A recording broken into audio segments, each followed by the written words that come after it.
What I love about New Albany is the 4th of July parade. Sports. Starbucks. My other home.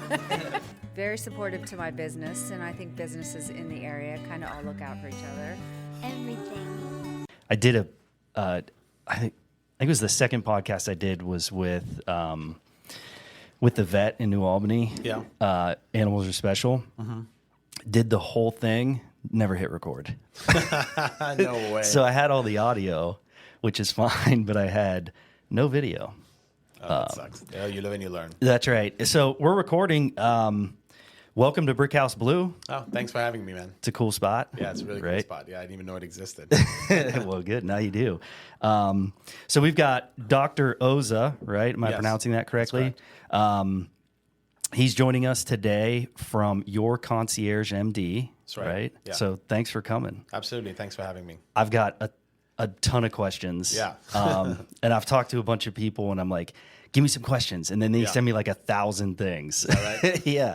I feel like health is always super popular. Yes. And there's always like trends in health. Yeah. And so I think there's always like questions like, are eggs good to eat or not? Yeah. And then they are good for a while, and then they're not good, and then they are good. Yeah. So a lot of confusion, a lot of disinformation these days. yeah, absolutely. We'll get into some specifics, but Sure. let's start with your practice. So tell me about your Concierge MD. So when I did my residency at family medicine at Ohio State, when I graduated, I went into hospital medicine. So for most of early on in my career, I was seeing hospital patients in the ICU, on the floor, managing their stay, and not getting to do anything that the family docs were doing. So not really making that much of a difference in people's longevity. And so as my career grew forward, I started to get interested in the longevity space and primary care. And so about 5 years ago, I purchased a practice in Marion, and I scaled it over the last 5 years. But we were primarily doing disease management there, where you're managing diabetes, chronic kidney disease, AFib. And these people have a disease that's so far gone that there's no preventative strategy here. At this point, you're just doing maintenance medicine. And if you look at healthcare, it's kind of broken, and 15 minutes is not enough time, or 30 minutes sometimes is not enough time to really do a deep dive with these patients. So my passion for creating a model that emulates customer service and healthcare, because I think healthcare is missing customer service piece, something that I've been working on at both practices. Just really focusing on that client, that patient, making sure messages they get back, to people on time, get patients referred out on time, get them labs, because healthcare is very personal. So created a business model that caters to patients with the customer service in mind, getting patients in the same day. There's same day appointments. You just pay an annual fee, and then it's unlimited visits. Yeah. And so membership based. Membership-based.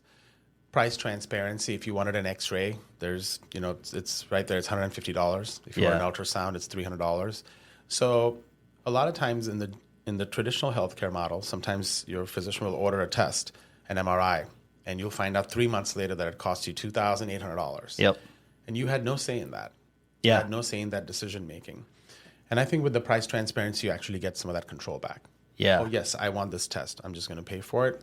And, no prior authorization, none of that. You just pay for it up front. Yeah. Has healthcare always been that way? Like no customer service and kind of just this like mystery about it? Like, is that something that's evolved to where we are now, or has it just always been that way? So I think over the last 5 years, there's been a resurgence of this model called the direct pay model, where there's no insurance. You just directly pay the provider. I think that model is actually definitely trending with insurance covering more catastrophic things only and focusing less on primary care. I think that this model is going to continue to grow, and this is kind of where the future is. Yeah. There's many different levels to this. There's you can certainly find the same care at $50 per month and $100 per month and $200 per month, just depends on the facility and the quality of service you're getting. Yeah, interesting. Because I think sometimes when you think like concierge, it's like, oh, this is just really, really expensive out of pocket. Like I would never even, like I could never go there. Yeah. But it seems like maybe that's not the case. At the end of the day, actually, if done correctly, it can actually save you money in the long run, because now you have someone that's really dialed into preventing you from getting a disease, or a cancer that could cost you $100,000 Yep. eventually. So really spending money on that front end on your health, I think, this is as much as a good gym would cost. Yep. And so I don't think we priced it with that in mind. Yeah. It's I don't want to get political, and I don't want to bash any industry. Yeah. But it seems like it's perpetuating. Like there's not a lot of incentive in preventative care because like it makes a lot of money. Yeah. But I get what you're saying. Like it's like my vehicle. If I take care of my vehicle, I'm not going to need to buy a new one. Yeah. It's going to save me money to spend that up front. And I'm not trying to bash my other colleagues that are in the traditional healthcare system Yeah. because they're really trying their best. Yeah. It's really the way that the compensation structure for those physicians is tied to insurance. And you need to see a certain number of people a day, which is really hard to do when you're seeing 25 people a day and 20 people a day. I think that how much time can you spend coaching these patients? Now, granted, physicians are not meant to be coaches. They're meant to give you an expert opinion. Yeah. Still, I can see that there could be some improvement in reimbursement for those physicians so they could spend more time doing what they actually want to do. Yeah. It seems like family doctors, like they don't make enough. Yeah, they actually make the least out of all specialties. Yeah, I mean, for the amount of schooling they put into it and how important what they do is. Yeah, and pediatrics. I saw it with our pediatrician. We ended up our insurance has changed, so we got new pediatrician. But we loved the one we were at. It was just like, you could kind of see that they're just grinding through so many kids. It's just A stuff. pediatrician at Nationwide Children's makes $95,000 a year. Yeah, that's crazy. And they were probably one of the hardest working docs. And, I mean, at least last I remember was like $95,000 or $140,000, but it's the lowest paying specialty. Yeah. And that, we need them the most. Yeah. So, yeah. Wow. Well, we'll get into a little bit of get deeper into the practice, but I also want to kind of get to know you. So, Sure. How'd you get into healthcare? What drove you into this? So I'm a third generation physician. My father was a doc. My grandfather is a doc. I was born and bred to be a doc. My sister's a doc. And did I see on the website in Mumbai? Yeah, in Mumbai is where I went to med school. Okay. And when I moved to the States, I had to take my USMLEs again, and I went to residency at Ohio State. And honestly, I think it comes to me very naturally. I'm an empath. Yeah. And typically my consults are an hour long, and I get to know my patients really well. And then, wow. After that conversation, the relationship, I really get to know people really well. Yeah. And so this model really helps me really dive in with my patients and develop that relationship. And the compensation model also supports a living. Yeah. So it's a reasonable number. We are looking to make this a limited engagement. I don't really want a lot of patients necessarily. I think I would want to limit it to about 500 patients. Yeah. And then you can provide high quality care to those 500 people. Yeah, I mean, I love the concept because there's so many facets to health, right? Like there's just so many aspects to it. So what all does, and maybe we can kind of go one by one, but Sure. what are all the services that you can get at your Concierge MD? So everything a primary care doctor does. So Okay. you get your labs there, you get your annual physical, all the referrals to all the physicians that you need. And then on top of what a regular practice does, we have 24/7 access. So you call an exchange, you call a phone number that somebody answers 24/7. Wow. And then so we're available on the weekends as well. Nice. So that's definitely an added perk. Same day appointment. So if you call either the same day or the next day, you see a provider. Wow. So there's no long wait times. And when you're in the office, I think usually our wait times are less than 5 minutes. Wow. So you get room right away, you get seen, get what you need, get out. Yeah.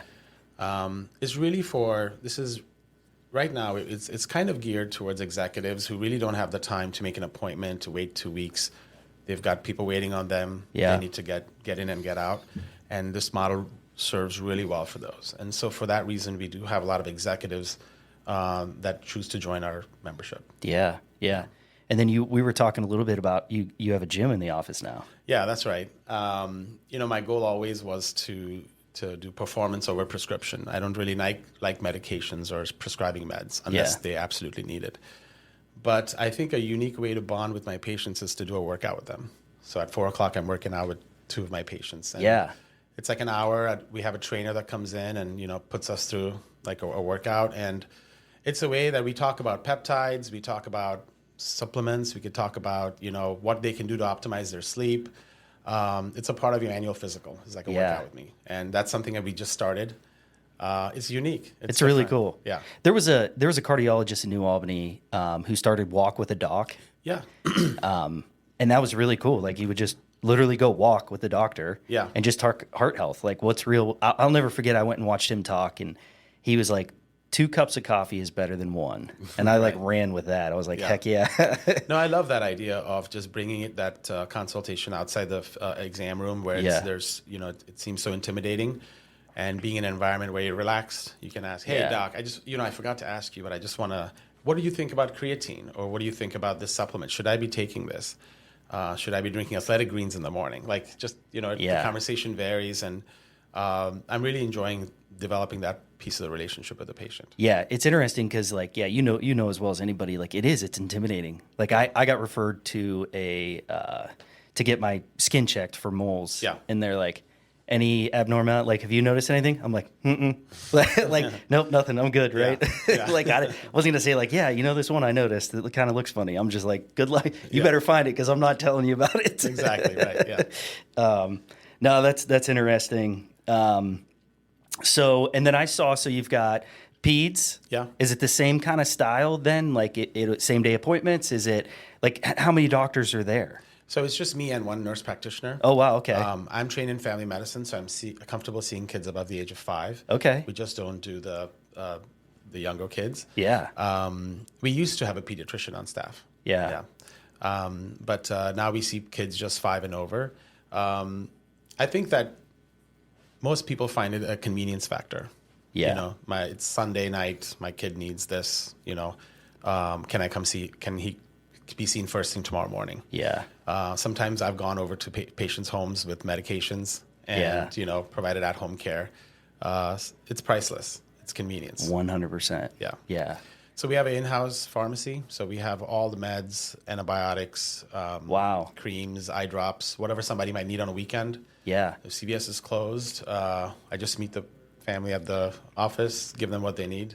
Man, how nice is that? Yeah, it's really something. You have to experience it one time. Yeah, that is. Because normally, like, so I've got 4 little ones. Okay. And like, You'd be at the ER that Saturday. Yeah, like, do we need to go to the doctor? I don't know. And my wife's a nurse. She works at the surgery center right over there by you. Gotcha. But yeah, it's always like, does this need to be seen? Can we wait? Should we not? And I think like sometimes it's like, probably could wait because we don't want to go sit there all night. Yeah. I had a client on a Sunday night text me, and he was freaking out that he had a mole and it was cancer. He was 100% sure it was. Yeah. Took a picture of it, sent me every angle. And so I said, okay, I don't know. It kind of looks odd. Let me find out. So I text my dermatologist friend these pictures. Yeah. And he's like, oh, no, it's nothing. It's, time to come see me on Tuesday. So I was able to text him back and comment. How nice is that? So that can be, I don't know how to advertise for that, but yeah. If you're scared of a mole. Yeah, but no, it's just, it's that convenience factor, that peace of mind that you have someone on speed dial should something happen. Yeah. Yeah, absolutely. Yeah. I mean, I love the concept. It seems like healthcare in general should be better. Yeah. Like it should be, I don't know, it should be something that we value more. Yeah. I mean, I can't think of anything like more important. Yeah, exactly. I agree. Yeah. And in today's day and time, I feel like there's a lot of like wellness spas and like a lot of, non-physicians giving medical advice that I see online and on TikTok. And it's sad to see because a lot of them are peddling pseudoscience. It's just hard to watch. Yeah. So that's a question I have for you. Like when I see Gary Brecka and he's like, you really should, get this genetic testing and I'm just using that as an example. Yeah. Like, how do you decipher through? Because I'll be honest, like Gary Brecka, at least early on, I kind of prescribed to him. Like some of this stuff makes sense, and now it's like is he selling? Now I just feel like I'm being sold. So I think what I've been using lately with patients has really immensely helped me is a simple ChatGPT search. Okay. Well, actually, it's quite normal, and it's not right or left leaning. It just gives you the evidence. Yeah. There's another company that is dispelling myths. It's really good. It's called openevidence.ai. Okay. You can look up anything on openevidence.ai, and AI will tell you if something is real or bullshit. I think Interesting. It's a great start. Yeah. I get all sorts of random DMs from clients and friends saying, "Hey, why is my child getting 70 vaccines when 5 years ago it was only like 7?" Yeah. And I didn't know how to answer it. And I just asked ChatGPT, "Is this even true? Like, why is he saying this?" Yeah. Send me like a 4-page explanation. I copy and paste and send it to him, and he's like, "Oh wow, I can't argue that." Yeah. That's interesting. So are you using AI in your practice then? I use AI. I use OpenEvidence.ai. Yeah. We definitely use some scribing. Yeah. We use AI for skin detection. We have a derma sensor that you can use on any mole in your body that can tell you with 98% confidence if it needs to be biopsied or not. Wow. So we use AI in that form. My guy just used a magnifying glass. Yeah. See, I don't have those dermatology eyes. Yeah. So I rely on technology. Yeah. So that's interesting because I always think like when I just tend to be like super like cautious. Yeah. Like I see something and I'm like, and then nowadays you're right. Like Google search, I mean, it's AI will give you a response, which I tend to like, but otherwise I'm like, I'm trying to figure out like who's selling what. Yeah. And that's why they're pushing this, because I kind of like, I don't know. I just feel like like everything in moderation, a balanced diet. Yeah. And like, do you really need, like, that's my wife, the nurse is like, cause I take supplements and I used AI to figure out what supplements I wanted to take. that's fair. And I think all I really added to what I was doing was like some magnesium from Thorne is like all I really added. But, it's just like, how do you decipher through all that information and make that decision? And is it all necessary? Because we've been living this long without like all these supplements and supplements is definitely more of a scammy situation, because they can only get you that far. The core values of longevity are exercise, number 1, 2, high quality sleep, and then I think 3 is preventing and finding cancer before it finds you. I think that's more relevant for our generation. And then interpersonal relationships. Like these are some of the like core values of like the people that live longest and that are in the blue zone. Outside of that, like avoiding alcohol, I think it would be a number 5 for longevity, which people will drink alcohol before take a vaccine. Yeah. And it's odd to me, that happens in today's day and time. So, I think these are the core pillars of like what I emphasize on. Yeah. Outside of that, there is not much value, Yeah. And that's why we built the gym, because my core values are exercise. If you want to live longer, you have to exercise, you have to lift weights. Yeah. So I can stop my supplements. Yeah. Some are good for recovery. I like creatine. I think that has really good evidence. I like magnesium for recovery. That has really good evidence. Yeah. It's fish oil I'm somewhat on the fence about. But beyond that, I don't know a lot of supplements that really help. Yeah. That you should be getting that stuff in your diet anyways, right? I mean, for the most part, if you're eating clean, a balanced diet, you should be getting enough mag and creatine for you to do. But if some people are doing intensive workouts, like, I think like Novak Djokovic takes 10 milligrams of creatine a day. Yeah. But he's also working out 4 hours a day. Exactly. So it just depends. Exactly. Yeah. I see these guys that are, they're spending 4 hours in the gym and then this is their supplement regimen. And I'm like, I'm lucky if I get 20 minutes in the gym, Right. I don't know, just a glass of water and in a protein bar, you know? Yeah. So can we talk specifically about some of those things? Yeah, sure. So like did you mention Athletic Greens?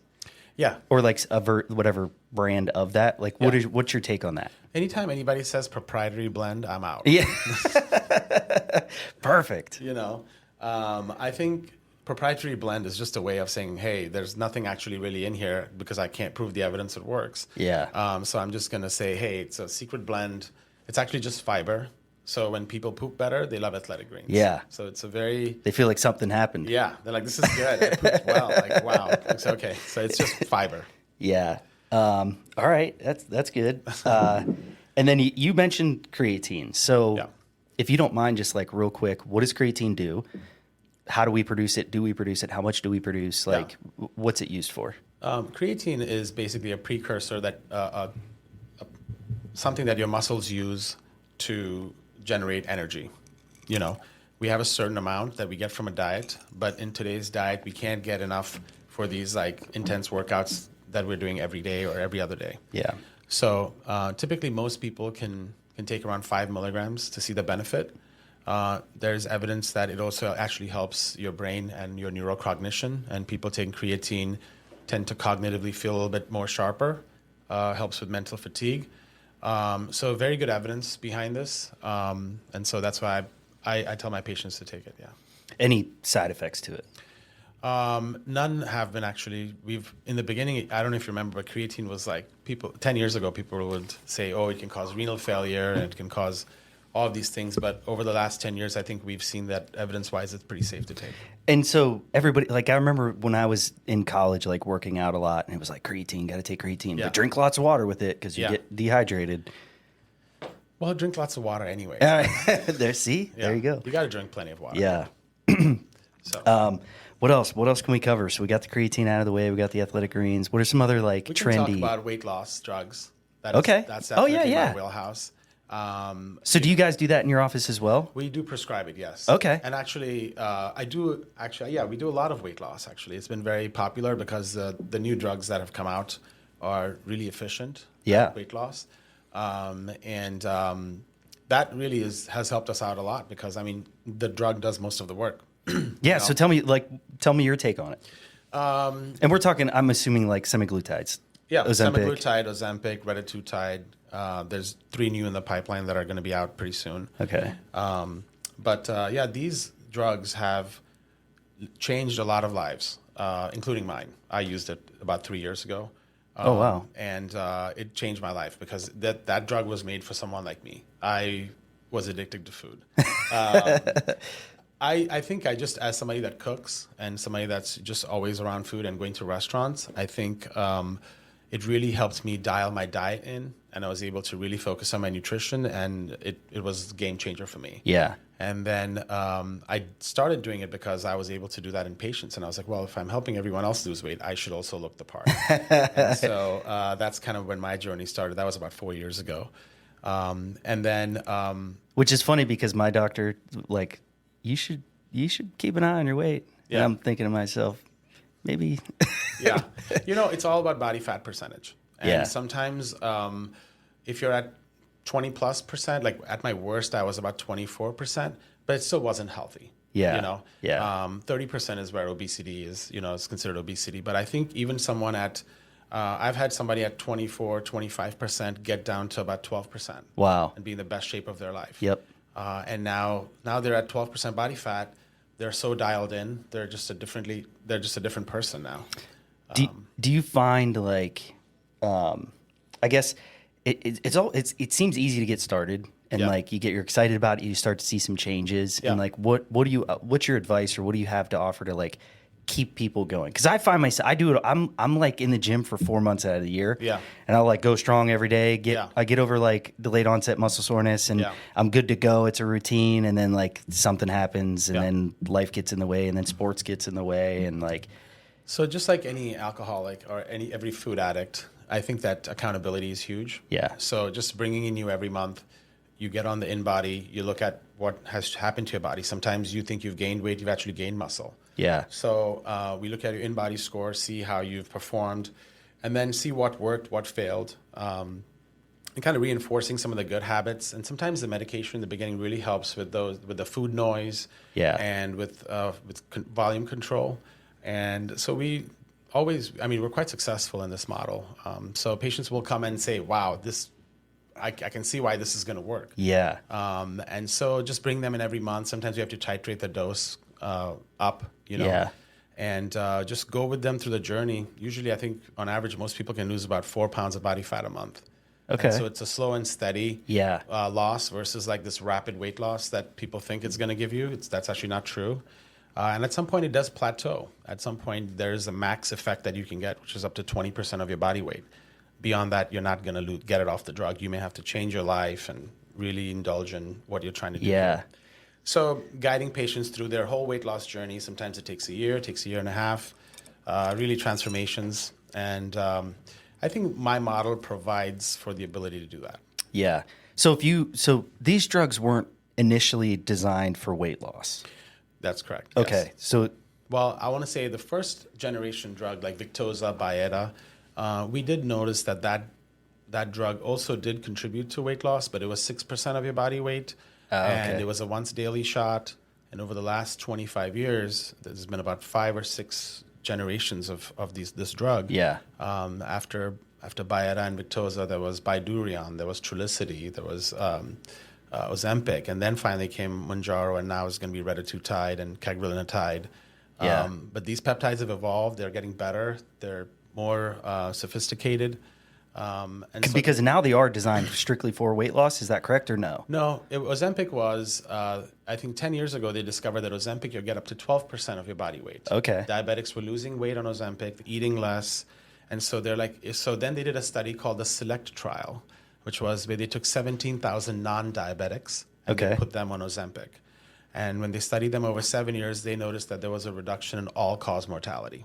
Oh, wow. Every single cause was reduced in that group. So they said, Wow. why can't non-diabetics take this? So Eli Lilly then came out with Mounjaro, which had a GIP inhibitor. It's got 2 hormone blockers versus one that Ozempic does. Yeah.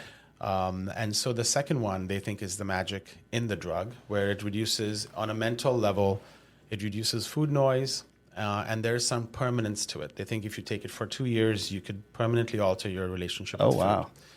And for someone who has lifelong not eaten correctly, has a dysregulated appetite, this drug is a game changer. Yeah. And I can tell you countless stories of people that come up to me and they're like, dude, you changed my life. Yeah. And I get these text messages now, and people send me selfie pictures, and that never happened in clinical practice. No. You know? I'm not texting my doctor. Yeah, exactly.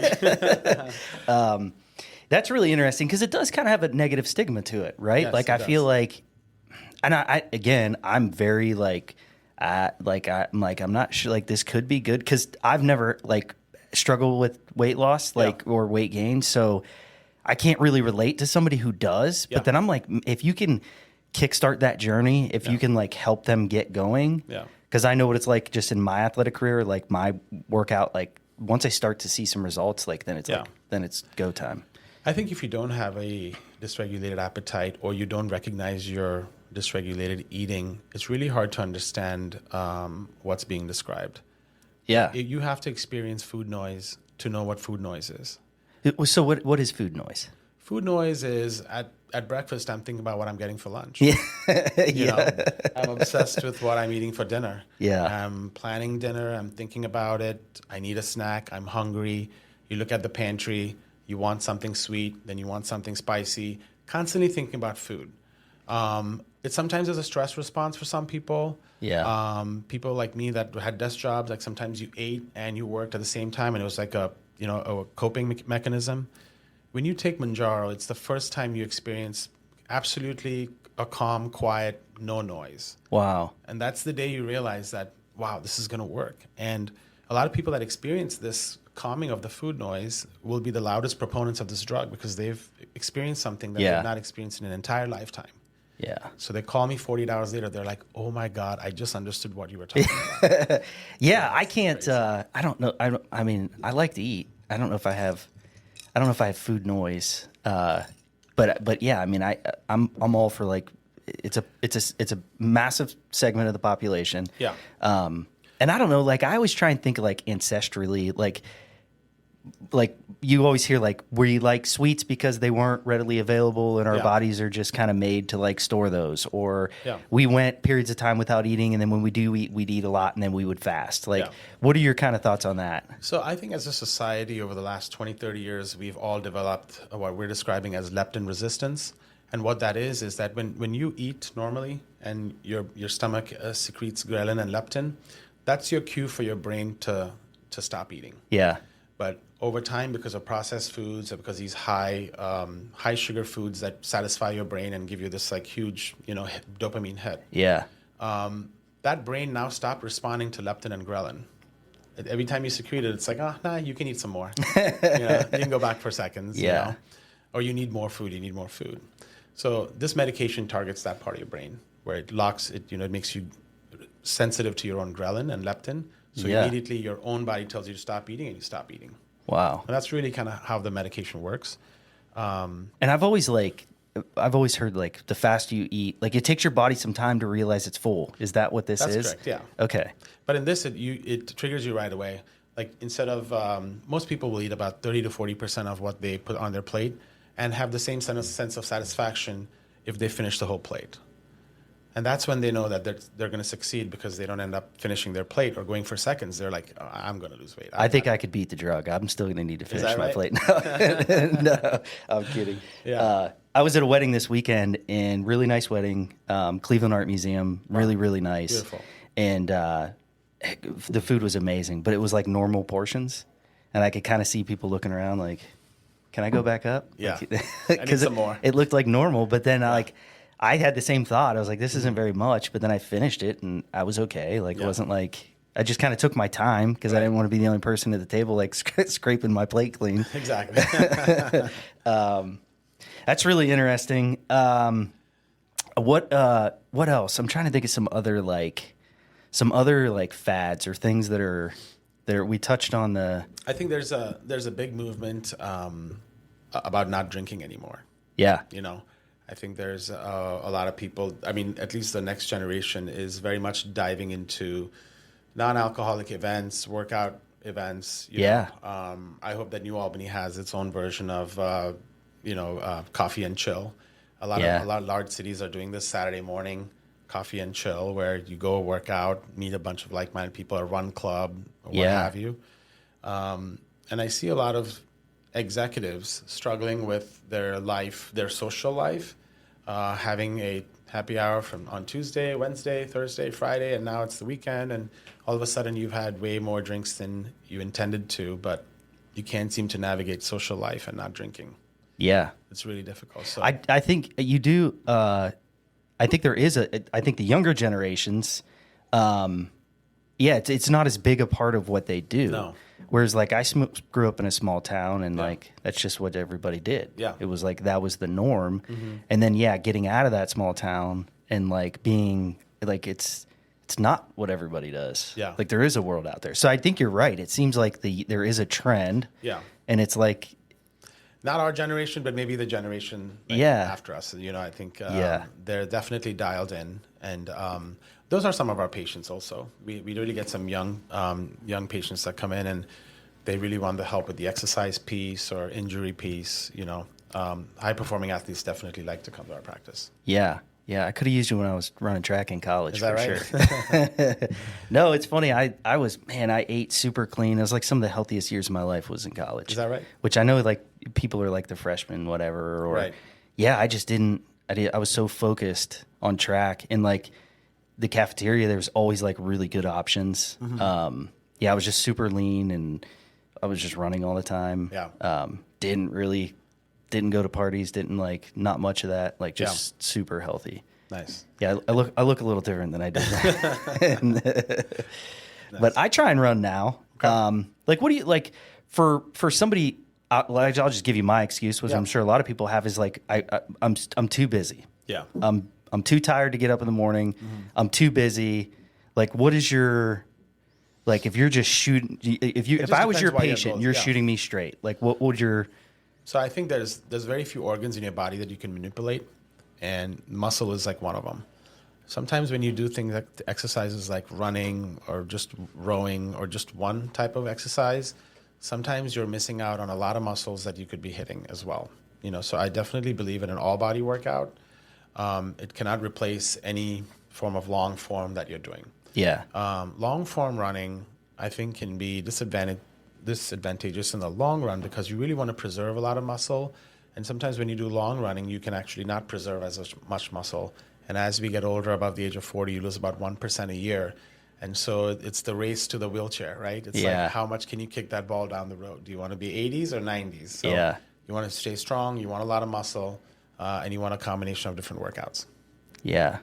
So no, I like it. So every patient I just prescribe a multiple different exercise regimen, not just like one form. So my wife's like, you need to go out and run. I'll be like, nope, doc said I don't have to. Exactly. I do. I like running. I was a sprinter, so I really I can't do that anymore. But you go to the gym and lift weights. Yeah. Okay. So we hear this all the time too. Like, why is strength training, why is resistance training so important for both males and females? So, I mean, that's just what the evidence says, because if you look at the body composition scores of people that are just associated with a long life, it's usually people with a higher muscle mass tend to do better.